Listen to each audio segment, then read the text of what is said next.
రాష్ట్రంలో ఆటో కార్మికులకు ఇచ్చిన హామీలను వెంటనే అమలు చేయాలంటే ఎమ్మెల్యే క్వార్టర్స్ నుంచి ర్యాలీగా అసెంబ్లీకి బయలుదేరారు బీఆర్ఎస్ పార్టీ ఎమ్మెల్యేలు. ఎమ్మెల్సీలు ఆటోలలో అసెంబ్లీకి బయలుదేరిన ఎమ్మెల్యేలు. ఎమ్మెల్సీలు మీడియాతో మాట్లాడిన కేటీఆర్ ఆత్మహత్య చేసుకున్న ఆటో డ్రైవర్ కుటుంబాలను ఆదుకోవాలని, రాష్ట్రంలో ఆత్మహత్య చేసుకున్న 93 ఆటో డ్రైవర్లను మరణాలను ప్రభుత్వమే, హత్యలకు ఆటో డ్రైవర్లను ఎన్నికల కోసం వాడుకున్న ప్రభుత్వం వారికి ఇచ్చిన హామీలన్నింటినీ మర్చిపోయింది. ఆత్మహత్య చేసుకున్న ఆటో డ్రైవర్ల కుటుంబాలను వెంటనే ఆదుకోవాలి. ఆటో డ్రైవర్లకు ఇస్తామని చెప్పిన 12,000 ఆర్థిక సాయాన్ని వెంటనే ప్రకటించాలని, ఆటో డ్రైవర్ల సంక్షేమ బోర్డు వెంటనే ఏర్పాటు చేయాలని తెలిపింది.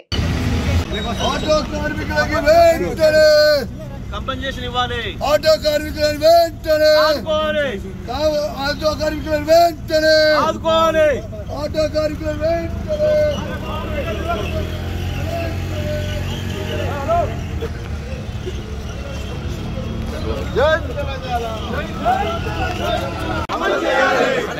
ఆటో కార్మికులకు సంక్షేమ బోర్డును వెంటనే ఆటో కార్మికులకు వెంటనే ఆటో కార్మికులకు సంక్షేమ బోర్డును వెంటనే ఆటో కార్మికులకు ఇచ్చిన హామీలను వెంటనే ఆటో కార్మికులకు ఇచ్చిన హామీలను వెంటనే జై తెలంగాణ, జై తెలంగాణ.